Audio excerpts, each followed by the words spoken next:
Kita ucapkan selamat kepada teman-teman yang sudah keterima di SNPP dan melamar KIP kuliah. Semoga KIP kuliahnya nanti juga diterima. Jadi status KIP kuliah kalian nanti akan ditentukan setelah kalian mengikuti proses daftar ulang dan proses seleksi di kampus yang menerima kalian. Sehingga ini masih baru tahap awal. Tidak ada kata otomatis yang keterima SNPP pasti dapat KIP kuliah. Cuman berdasarkan bunyi aturan terbaru bahwa yang punya KIP, nomor KIP-nya aktif, itu dijamin dapat kuota. Dan semoga tidak perlu diseleksi sebagaimana bunyi aturan terbaru itu. Sehingga kalau bisa menunjukkan kartu KIP, secara otomatis dapat KIP kuliah, tidak perlu ada seleksi lanjutan. Mungkin yang keterima di SNPP juga ada yang bertanya-tanya berkaitan dengan sinkronisasi di websitenya SNPP. Kenapa kok Prodi Bilan 1, Bilan 2 kok belum muncul? Padahal udah keterima di SNPP. Ya udah, biarkan saja karena memang itu sudah setelan pabriknya. Kementeriannya nggak jelas gitu ya, nggak menindaklanjuti secara serius. Padahal yang SNPT prodi-prodinya udah muncul. Jadi abaikan saja itu dan kita fokus untuk mempersiapkan seleksi KIP kuliah dan daftar ulang mahasiswa baru.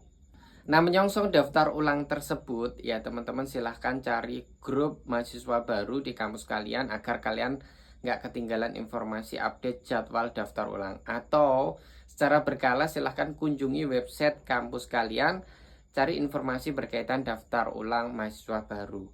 Tentu banyak berkas yang harus kalian persiapkan mulai dari sekarang. Dari pas foto, kemudian fotokopi rapot, kemudian surat keterangan penghasilan orang tua, dan banyak berkas-berkas lainnya yang harus kalian persiapkan untuk nanti daftar ulang dan untuk mempersiapkan proses seleksi KIP kuliah. Perlu teman-teman ketahui bahwa seleksi KIP kuliah secara umum itu dikategorikan menjadi 3 tahap, yakni seleksi berkas, kemudian wawancara jika diperlukan, dan survei juga jika diperlukan. Nah, berkas ini biasanya satu paket dengan daftar ulang. Daftar ulang kalian diminta upload banyak informasi berkas yang kalian miliki. Nah, itu nanti akan dinilai. Ketika dirasa layak, nanti akan lanjut ke step berikutnya. Jika perlu diwawancara, jika tidak perlu ya nggak usah. Termasuk jika harus disurvei ya harus disurvei. Kemudian dalam proses daftar ulang ini ada yang kemudian kampus-kampus yang mewajibkan teman-teman bayar UKT di awal dulu.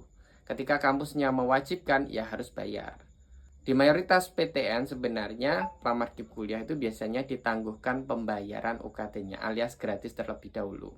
Tetapi di sebagian PTN lainnya memang ada yang harus diminta bayar. Kalau ketentuannya seperti itu, ya harus bayar. Kalau nggak bayar, ya status mahasiswa baru kalian dinyatakan tidak daftar ulang dan tentu tidak bisa ikut alur seleksi KIP kuliah selanjutnya.